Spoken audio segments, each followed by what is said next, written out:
You are watching 71 News Television. বাল্যবিবাহ একটি সামাজিক ব্যাধি। বর্তমান সরকার সমাজকে এই ব্যাধি থেকে মুক্ত করতে দেশব্যাপী উদ্যোগ গ্রহণ করেছে। এরই ধারাবাহিকতায় গ্রামে গ্রামে আনন্দ শোভাযাত্রা, ব্যান্ড পার্টির সঙ্গীত ও সমাবেশ সহ নানা কর্মসূচির মধ্য দিয়ে মৌলভীবাজার জেলার জুড়ি উপজেলাকে গতকাল বাল্যবিবাহ মুক্ত ঘোষণা করেছে জেলা প্রশাসক মোহাম্মদ কামরুল হাসান।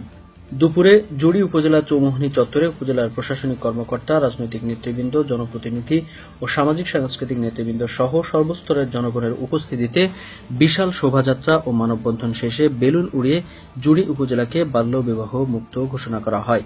পরে সবাই হব একসঙ্গে যুক্ত, জুড়ি উপজেলাকে করব বাল্যবিবাহ মুক্ত।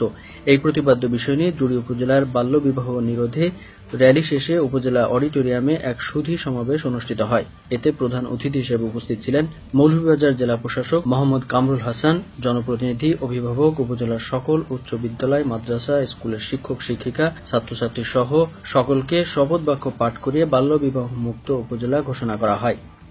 উক্ত অনুষ্ঠানে জুড়ি উপজেলা নির্বাহী কর্মকর্তা মোহাম্মদ নাসিরুল্লাহ খানের সভাপতিত্বে ও উপজেলা সহকারী কমিশনার এস.এম. ইবনুল হাসান ইভেনের পরিচালনায় সভায় বক্তব্য রাখেন জুড়ি উপজেলা পরিষদের চেয়ারম্যান গুলশান আরা চৌধুরী মিলি, ভাইস চেয়ারম্যান কিশোর রায় চৌধুরী মণি, মহিলা ভাইস চেয়ারম্যান রঞ্জিতা শর্মা, উপজেলা আওয়ামী লীগের আহ্বায়ক আসির উদ্দিন, যুগ্ম আহ্বায়ক বদরুল হোসেন, হাজী শফিক উদ্দিন, উপজেলা মুক্তিযোদ্ধা commander Kulesh Chandra Montu, TNM. Khanam, advocate degree কলেজের অধ্যক্ষ অরুণ চন্দ্র দাস, নওবাজার আহমদিয়া ফাজিল মাদ্রাসার প্রিন্সিপাল মাওলানা মোহাম্মদ লিয়াকত আলী খান, উপজেলা মহিলা বিষয়ক কর্মকর্তা Shahida Akhtar, Goalbari UP chairman Shahabuddin Lemon, মাধ্যমিক শিক্ষা কর্মকর্তা মোহাম্মদ আব্দুর রহমান, উপজেলা ক্রীড়া সংস্থার সাধারণ সম্পাদক ও যুবলীগের সাধারণ সম্পাদক রিঙ্কু রঞ্জন দাস প্রমুখ উপস্থিত ছিলেন।